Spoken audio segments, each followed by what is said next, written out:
karyawan ya, bertanggung jawab untuk mengkoordinasi, mengendalikan, dan mengelola data.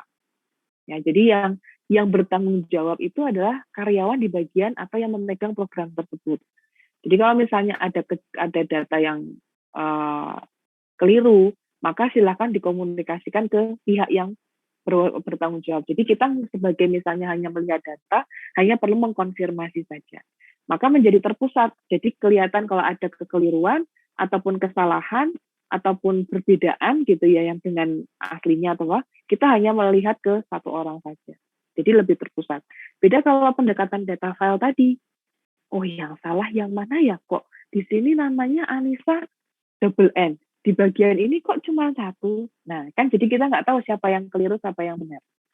Ya, jadi tidak terpusat. Lalu yang selanjutnya adalah analisis lintas fungsi atau cross functional. Fungsi di sini adalah berarti tujuan ya, tugas ya, tugas dari masing-masing bagian. Jadi kalau di perusahaan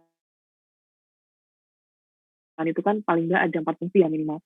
Yang pertama itu adalah fungsi produksi, kemudian termasuk nanti di dalamnya perencanaan produksi ya, marketing, keuangan, SDM. Nah, kalau misalnya tidak menggunakan sistem database, ya, maka di sini ketika kita pengen mencari apa ya istilahnya penyebab gitu ya, penyebab atau masalah gitu ya dari suatu kasus, itu kita tidak lagi harus misalnya tidak ada batasan lagi lah. Kita bisa melihat suatu problem ya atau suatu masalah berdasarkan kok di sini misalnya ada penurunan nih, misalnya di bagian marketing kok ada penurunan ya di cabang ini gitu ya. Nah, kita lihat ya, kenapa kok menjadi barang tersebut itu turun, apa penjualnya menjadi turun. Oh, ternyata setelah dilakukan survei kepada pelanggan bahwa barang yang kita jual itu kualitasnya nggak sebaik pesaingnya kita, misalnya begitu. Nah, berarti di sini marketing nanti akan melihat ya bagaimana produksi atau laporan produksi di bagian produksi. Jadi nggak ada pembatasan lagi nih antara bagian marketing dengan bagian produksi. Pembatasannya hanya dalam hal pengambilan data ya. Jadi pengen tahu, oh, loh biasanya kan harusnya menggunakan ketika memproduksi barang, bahan bakunya kan biasanya menggunakan supplier ini. Tapi kok menggunakan supplier ini? Nah, itu kan bisa. Jadi untuk pemisahan fungsi, jadi kita bisa melakukan analisis lintas fungsi tadi. Oh, kita bisa melihat barang yang diproduksi itu apakah bahan bakunya sama atau tidak. Kemudian bagaimana perencanaan produksinya. Lalu bagaimana quality control-nya, gitu ya.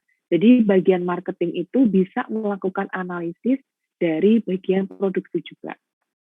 Kenapa kok? Jadi hanya menghubungkan nih penyebab kenapa konsumen kita itu di wilayah tersebut itu menurun. Oh, ternyata di wilayah tersebut itu juga ada dari pesaing lain yang barangnya jauh lebih berkualitas atau baik daripada yang kita jual gitu ya. Berarti kan kalau ini ngomongin kualitas barang, berarti kaitannya sama produksi. Nah, oleh karena itu bagian produksi nanti akan diambil datanya ya, bagaimana bahan bakunya, quality control-nya bagaimana, kemudian perencanaannya bagaimana, sehingga kenapa kok barang yang dijual itu menjadi kualitasnya tidak sebaik dengan pesaingnya. Gitu.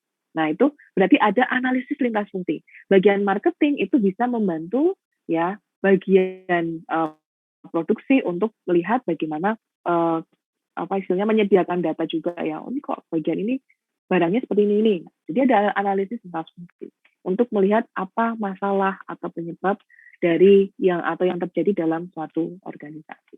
Jadi tidak terbatas ya. Jadi tidak terbatas. Kalau file kan susah kita mau ngambil datanya di bagian lain, belum kalau datanya berbeda gitu ya. Kalau dengan menggunakan teknologi database itu kita mendapatkan data yang jauh lebih lebih efektif dan juga memang selalu diupdate oleh bagian tersebut.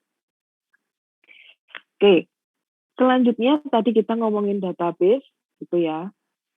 Kemudian kita sekarang membahas interface-nya, gitu ya, atau disebut sebagai sistem manajemen database. Nah, sistem manajemen database ini membantu ya pengguna fokus pada logical view.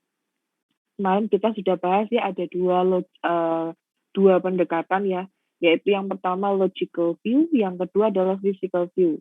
Kalau logical view itu adalah berarti cara pandang dari pengguna atau user, ya, dari pengguna atau user.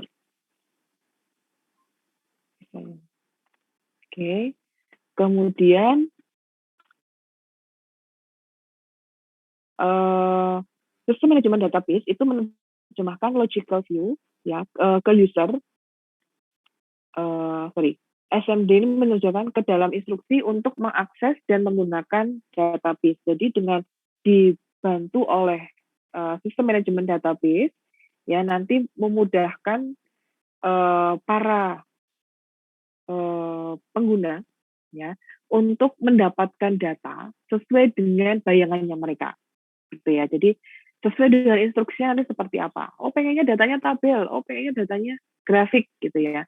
Nah, nanti sesuai dengan logical view-nya dari si user. Nah, karena di sini sebuah subsistem itu ya membantu perusahaan ya dengan memanage database. Oke, lihat gambarnya. Nah, ini di gambar 51 itu menunjukkan sistem manajemen database menerjemahkan logical view para pemakai ke dalam physical view sehingga data yang diinginkan dapat dipanggil. Nah, di sini kalau kita perhatikan ini ada pandangan logis atau logical view dari pengguna A. Pengguna A itu membayangkan bahwa data yang dia butuhkan itu dalam bentuk tabel, ya, yaitu adalah daftar piutang yang menunggak, ada nama, saldo, dan umurnya sudah berapa hari. Ya. Lalu ada lagi dari pandangan logical view pengguna B. Di sini untuk pengguna B itu ingin melihat dalam bentuk grafik, ya, dalam bentuk chart lah ya, dalam bentuk chart. Nah, sistem manajemen database ini menerjemahkan pandangan ini, ya, ke dalam instruksi untuk memanggil data dari database. Jadi si manajemen database di sini, ya, itu jadi kalau misalnya dalam database ini nggak mungkin apa ya istilahnya disimpan dalam bentuk seperti ini, enggak, ya. Jadi database ini memang mungkin dalam bentuk tabel, tapi tabelnya nggak mungkin cuma hanya ini, tapi pasti big data besar ya, bukan big data. Jadi data yang sangat-sangat besar gitu ya, sangat besar, informasinya banyak. Nah, tetapi dengan dibantukan sistem manajemen database ini, data yang diinformasikan kepada user itu menjadi jauh lebih singkat. Ya, jadi lebih singkat. Oh, ketika user A itu ingin menampilkan data dalam bentuk tabel, maka pengguna A ini dengan dibantukan sistem manajemen database, dia akan mendapatkan data dalam bentuk tabel. Oh, di bagian pengguna B itu ingin melihat data penjualan dalam bentuk bagan, ya, maka dia akan memberikan informasi atau memanggil data dalam bentuk bagan.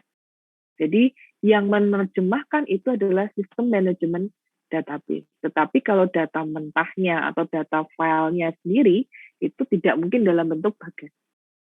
Ya, jadi ini adalah pandangan logis dari user A, user B. Mungkin nanti user C adalah kombinasi juga bisa, ya, dengan bagan dan juga tabel.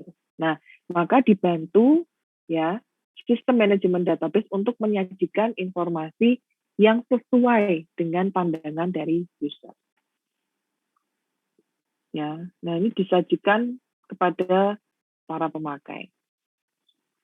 Oke, skemanya di sini ada 3 jenjang ya.